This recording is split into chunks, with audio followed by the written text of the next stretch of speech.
Rebecca Bilendo Pukuta la Servadi na masolo ya kini ya lelo to ye penta awa peut-être borota la boroloba mais awa toza pe Rebecca mais to lunga toujours ko Sabino beau s'abonner na Info 16 wana pena lo bango avec beaucoup de fierté beau s'abonner na Info 16 parce que za chaîne et même la rabino ezali ba information belé actuellement Kinshasa et ici, virus à monene plutôt eza na kati ya Kinshasa na kombo ya choléra eza maladie oyo le lieu comme ko cartonné awa na Kinshasa et koti pendant presque ba commune nyonso ya Kinshasa bokono ya choléra vraiment e bandaki ezaki plus mingi awa na commune ya Ngaliema na quartier Kanluka ba siblaki nanu quelques communes to monaki paka Juma Kanluka mais le lieu to comme mona ngo presque na ba commune ebele choléra koti na yolo et komi na Kalamu et komi presque na ba commune ebele qui tambo par-ci par-là.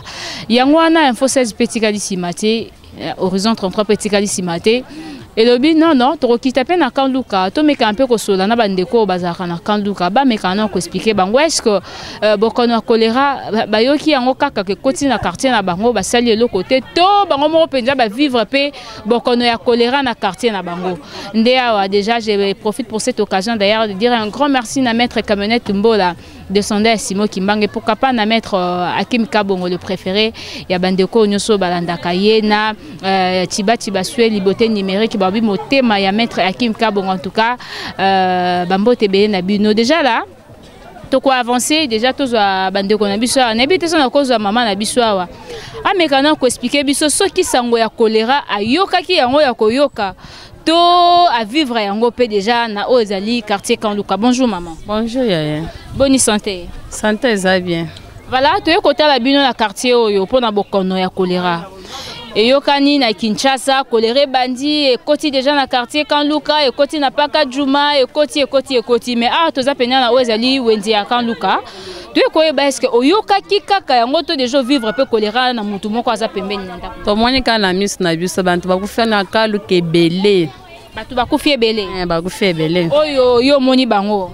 Bakufa ebele. Ba musu ba zwa ki traitement, ba musu bakufa. OK, choléra ngo awa eloni sali que choléra affecté directement quartier ya Kanluka. Eza likambo ya salité. Salité eleki ebele.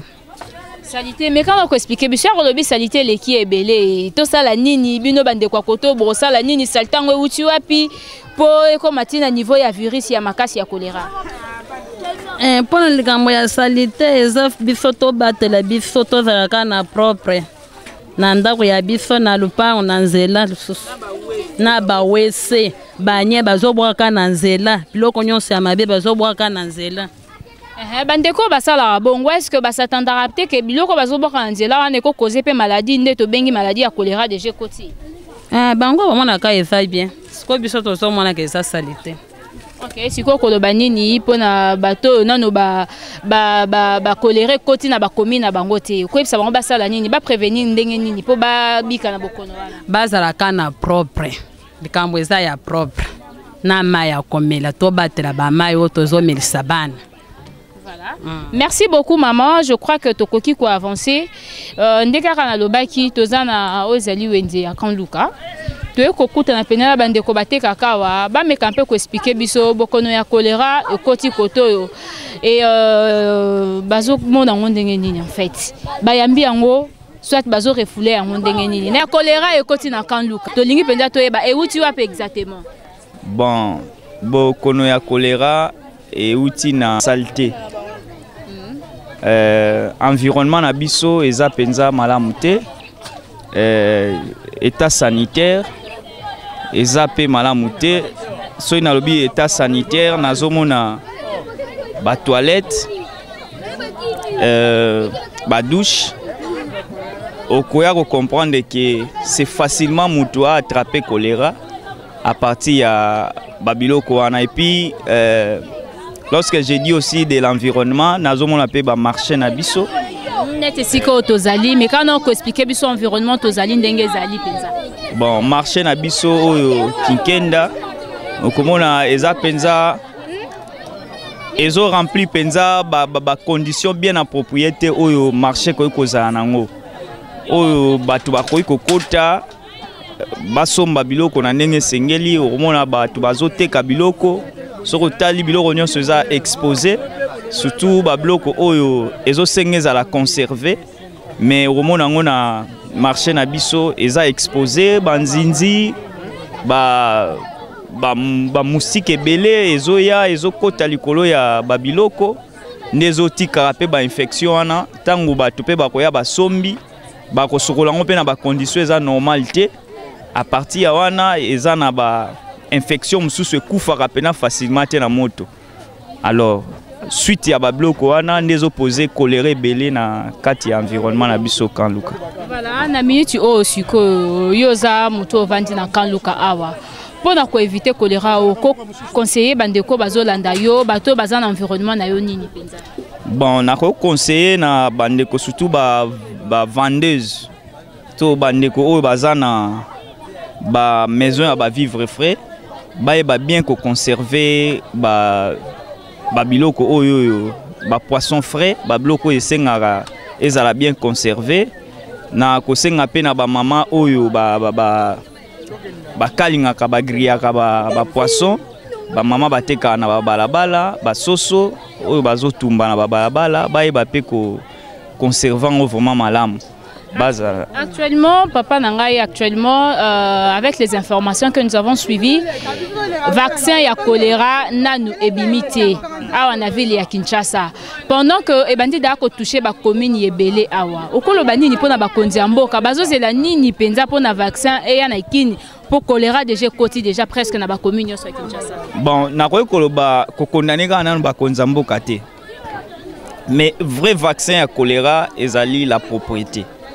Mais alors soki environnement tezoko masalité boye responsabilité cause ya batu ya biso responsabilité pendambo cause na niveau ya gouvernement. Oui, na niveau ya gouvernement za na ba entité na ye oyo a plaça na ba environnement na biso to na ba quartier to za na ba chef du quartier to za na ba chef d'avenue oyo bazali bien approprié pour na kopesa éducation na population ba eba ndenge nini bakoyeba ko entretenir environnement to pesa vraiment responsabilité na ba au sommet na gouvernement nyonso te mais esengeli bourgmestre na ba chef du quartier na ba chef d'avenue ba eba na kozwa ba disposition o eza nécessaire de façon que environnement na biso ezala malamu ba convoquer ba réunion ba convoquer ba séance ya ba campagne o ekosala ke environnement na biso mutu nyonso azwa conscience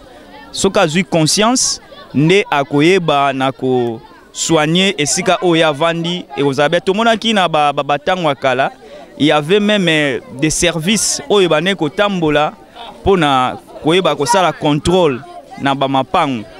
Alors mais lelo tomona suba makambo wana ezalaka te.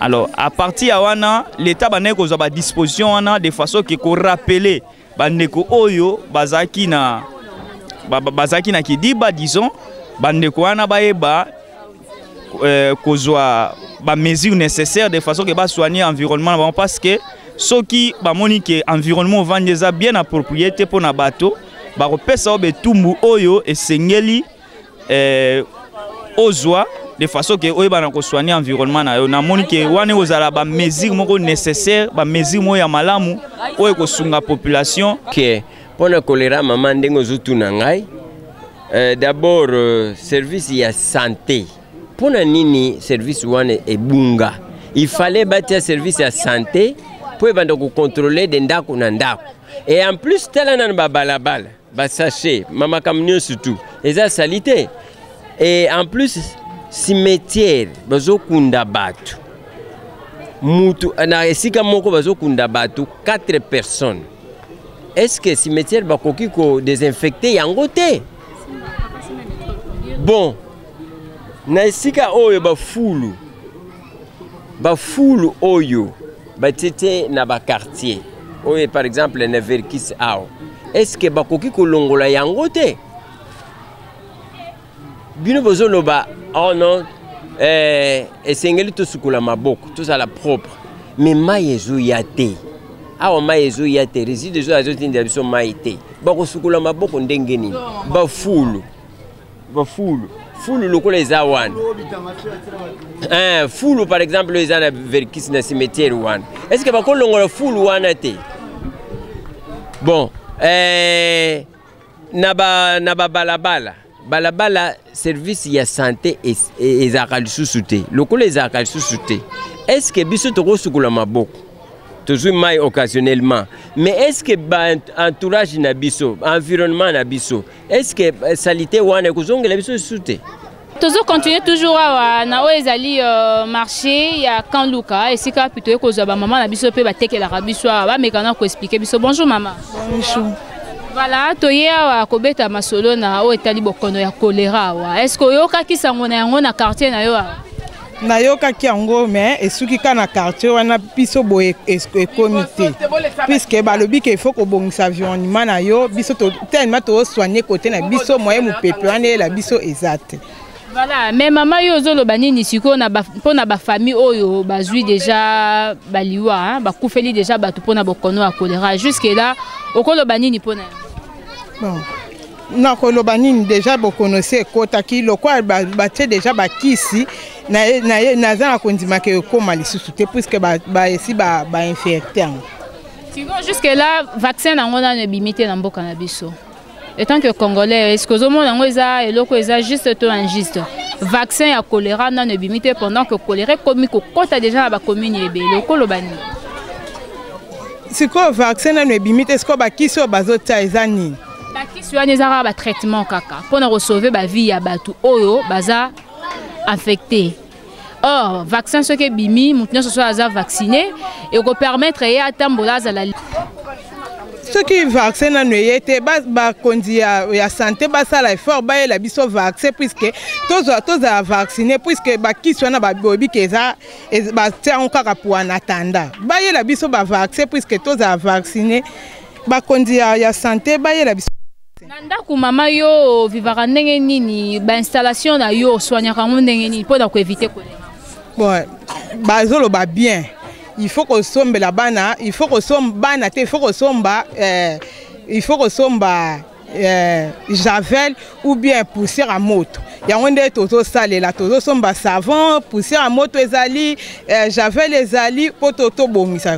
Côté toilette, tozo combo la biso tozo na ba toilette à dalte au comboli pour na ko ba toilette ezala salité te au comboli masuba na douche te masuba na toilette.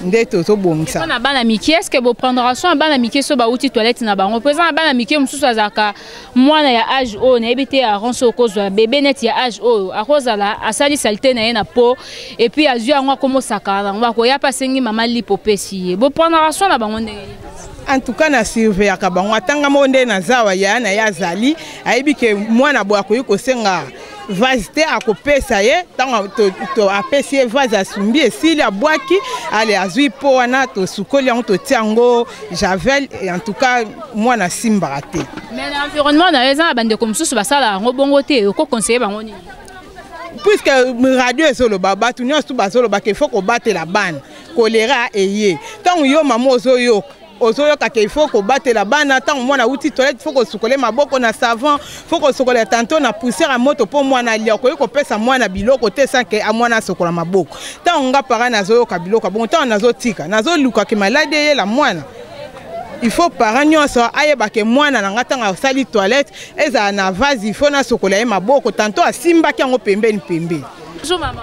Bonjour maman. Tomoni ozoteka biloko awa na ebite ndenge nini ozobatela biloko na yo po ba client na yo ya bakosomba batombe pe na bokono ezali choléra te. En tout cas nazali ko batela biloko na ngai lolenge na tie nazotia nguba oyo na tiango na kati ya chassis parce que tango na tie na kati ya chassis na kangi nazoko sala protection ete muninga lera kozwa yango moye pe ko tata nzinzi awa ezate. Pona nini po déjà eza protégé na chassis nzinza kokota te muninga pe akolamba biloko kitoko pe akolia kitoko na libota na ye pona ba famille oyo bazui déjà bokono ya choléra to ba quartier oyo koti déjà choléra neti quartier na bino bien que zana na ba niveau mususu koto ezokitana nous vraiment te okolo baba okoyebisa batu nini basala nini pona ko éviter choléra. En tout cas pona bokono oyo d'abord na kolobake epesa biso na numa wana Kanluka koyeba na quartier oyo koyelaki makambo na pene na décembre baninga basalaki ba projet pour ba fêter mais un temps toyeki moment moko ke bato basali nini choléra ekoti na quartier wana epesa biso esengo te epesa biso mawa et puis toyebaki te vraiment molimo yango brusquement boye kokota na kanluka eutaki wapi maintenant yango ete tango bazotambola mekafone eloba mpo na ntina ya maladi ya choléra mutu nyonso azoyeba yango ke esengeli koprotege libota na yo okoprotege libota na yo na ndenge nini neti nga mama jeune nakolobaki ye ngai naza na bakoko na nga na ye kosomba savo oyo ya 22 oyebi savo ya 22 bon eza na l'école atako asakani na ye soit auti classe soit auti na zunglike na tiela bango savo wana akoyi kosokola yango maboko parce que eza na l'école na kati asukoli akoki kolia nasombaki yango eza mibale mpe bayebi ezala oyo ya moke mwana 3 ans mwana 2 ayebi avant akomela ti il faut azwa savo wana sa nini afrote maboko na ye mais mawa ezali na mutu oyo tango sango etamboli sur les 24 communes soki asaleli yango te bokono wana ekoti na ndako na ye na koregrete parce que azangi botosi po mama aza mayele po toyebi ke mwasi aza mayele abatelaka libota na ye tango oyoki sango to oyoki message il faut koya koyeba koprotege nano ekomi na esika wana te mais yo déjà banda kosala nano kokombattre po ekoma te et puis na wese neti na uti na tongo avant na bima na kende répétition nasombaki javel nanga na sopi na kikosu na sopi pe na douche na sopi pe esika bapo oyo ya bakoko na ngai natikali kobongisela bango parce que nayebi ke bamama na bango baza tamso aza na distraction moya asala biloko wana eza te me ngai déjà nasaleli bango protection wana.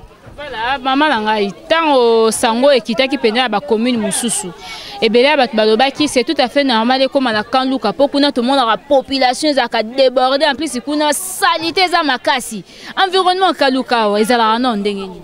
En tout cas, na kotala soki na commune na kanluka na biso soki na tali ba commune mususu na zone hôtel de ville ba salité ba fulu wana eza partout et en tout cas soki otali na Jamaïque l'air boye bokomona fulu ezali mais kanluka na biso ba fulu wana penza eza te mais koyeba bokono wana ngana kobenga yango ke ezali demo lokola balobake na kaluka baleki ebele bayaka baleki ebele yango wana nde molimo wana yaki kokota brusquement kati na kanluka mais soki mpona kotala ke na bapoubele wana bafulu wana partout 24 communes ba fulu wana ezali ya minene kutu eleka ata mutu abatami koyeba ye te mais na c'est que ba saleté wana euti actuellement na kati ya bafulu merci na kolobake euti na kati ya bafulu wana.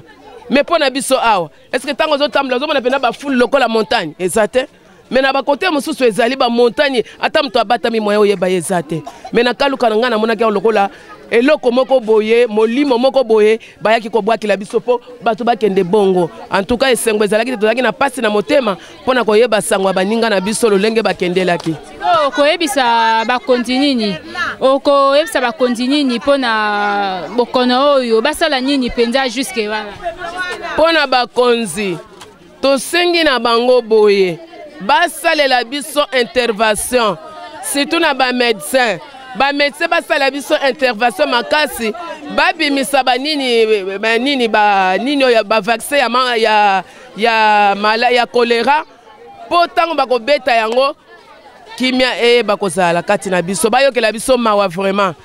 Est-ce que bino ape bozo banga déjà le quoi babeta qu'il cela choléra na kanduka bino a déjà bangsi bino en tout cas kati na Yesu pona ngana kolobake bangisa kinga pona mona kango lokola mupepe moko boy mais mupepe wana ekosila pe bandi kosila tozana kondima mais yeba ke bandi ko panzane le mwende kanluka komo kita na bakalamu bakitambo babandal ba communion so presque oh bon na yebite chaque année za na makambo nango chaque année eza na makambo nango toyebite demo oya telemi po mipepe wana yeba na kopanzana po utakala banda kala penda makambo totikala komona yango te mais tomoni yango na 2018 ezo kamsa biso eza likambo ya Nzambe na bana na ye. Bonjour. Bonjour. Tomoni na kati ya boucherie na yo awa musala na yo awa eza nini? Musala na oteka na boucherie na oteka biloko ya divers. Ba biloko à vivre fait. Ah. Voilà. Ozo se protéger ndenge nini na ba vivre fait biloko tekelaka bato contre choléra. L'eau on a protégé, ils ont un congélateur. L'eau on a congélateur, on a ni karango. Na lingate za la saleté. Ndé na somba l'eau on a côté bleu on a la carte. Na lingate nzinza yezo. L'isola choléra, je crois que yoka ki yango ke ezo cartonné surtout na quartier na mina kanduka. Ah, no yoka ki yango ebomi bato ebele. Ngana yebi tango bomoni malade tango côté sika. Ba minga baze belé, ba elimo malade wana tango ekoti faut tinda batu. Baya opesa batu ba kisi po bato bazali moyezo bango ezate. Bino bango bazeli na batu bakufi bango baye na retard. Basele lo kitoko te. En plus soins au eza jusque là, soins au eza mis en place jusque là, eza ka traitement normal parce que jusque là vaccin nanu ya choléra nanu limité. Donc c'est fort probable que ndenge komi ko panza na ba commune nyoso boy et que ne peut ko boma batu mususu na ba commune mususu. Lokolo bani Nunga bino bango ba minga bango baza mayelo bango sala po ba commune mususu pezoate. Si on pona yo bo choléra wana uti wapi na? O ngana oyeba ndeni. Eza malade ye ka mbala kata ngoyeba ndeni. Emse po na salité te. Mwana ko la mukabanda tongo. Azolelo ka sokoli maboko te.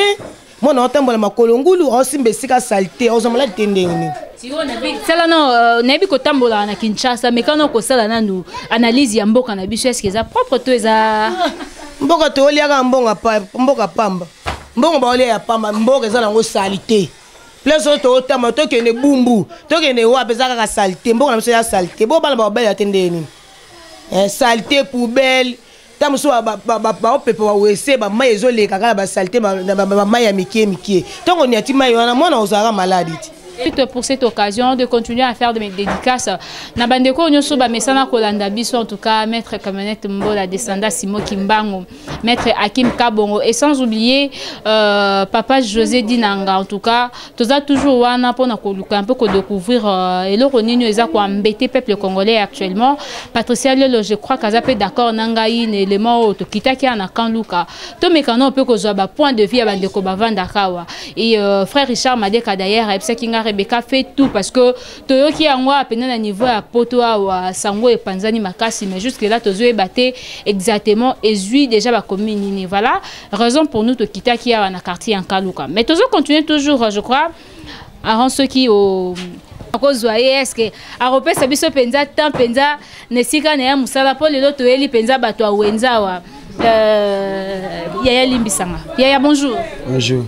Donc on a coléré côté na commune na yo na quartier na yo na commune na yo na habité ceux qui étant que jeunes congolais quinois ozo sala nini pona ko mais quand un peu ko discipliner bande ko na yo basi ya mibali pour ba éviter choléra. Ah na mouvement loko ça te pour na mona ko côté me bakise ya ki ba tsaki ba hôpital pembeni pour na mukonoka ya choléra na Bati ba hôpital pembeni déjà oyoka ki déjà sango ya bateau déjà baswa ki choléra bateau pena bavanda nzinga na yaki sango na mona pe misubi bakufa pour na maladie yango na kaluka combien de personnes bakufi belé belé on est combien ba 100 ba 50 tant to le belé et vous avez 20 c'est des belé. Si vous avez constaté ni poto monia ba kan luka salité tondi makasi na bité bino boteka ba vivre frère na bité arrange na vivre frère bo protéger la bio na bino ndeni po ba client ba za ba victime ya maladie oté biso bilo na surtout protéger on na ba congélateur trop de congélateur ni sala ka soko teki di client ju ozongi na carte et on te prochain moment maladie yana ils ont avanzé. L'environnement na yesiko vanda kaza lupango combien de personnes combien de portes est-ce qu'on a vendre raison 3 portes bossé là combien de toilettes toilettes moko bossé là ba toilette ngeza ya dal to eza ya libuluka ko timbolika ko kitisi coup direct nde babenga est-ce que biso tozala toilette ezani ya dal mais pas ba voisin ya ba coup direct ndenge zalaka ya ba coup direct basala ndenge nini hier bazoki okota po ba bibo kono eza plus stabilité ya ba toilette environnement et tout ba vivre ndenge nini na ba toilette ba coup direct et tout ba vivara yo mo ebika Congo ba vivara yo côté kaka to sana maya na toilette zo zo yo mo tout perfection yo zo le maladie ana. Voilà, si ko banini ba jusque là vaccin na mona ne peut limiter bandeko ba se protéger ndenge nini. Ah bandeko mbabonga manga tango ni olia fo suka mboko fo ke babisika c'était zali Mathieu Kamani de la boîte, ici c'est Paris, na Véro Mangoï Makila, ya ba champion en tout cas. De gros bisous à vous. Toujours continuez toujours à voir. N'habitez Nakata Wenza. Tomoni mingi ba maman penza bazalia wa to sula mingi ba maman bangonde bazora penza soin ya ba famille. N'habitez ceux qui bazo sala ndenge nini po ba protéger ma bota na bango contre choléra. Maman bonjour. Bonjour. Yo sala ndenge nini po protéger li bota na contre choléra. Nazo sandeni nazo sokola bana avant nazo yebisa bango avant bakolia ba sokola maboko na sabuni to na poussière ya moto ndenge ba expliquer ki biso.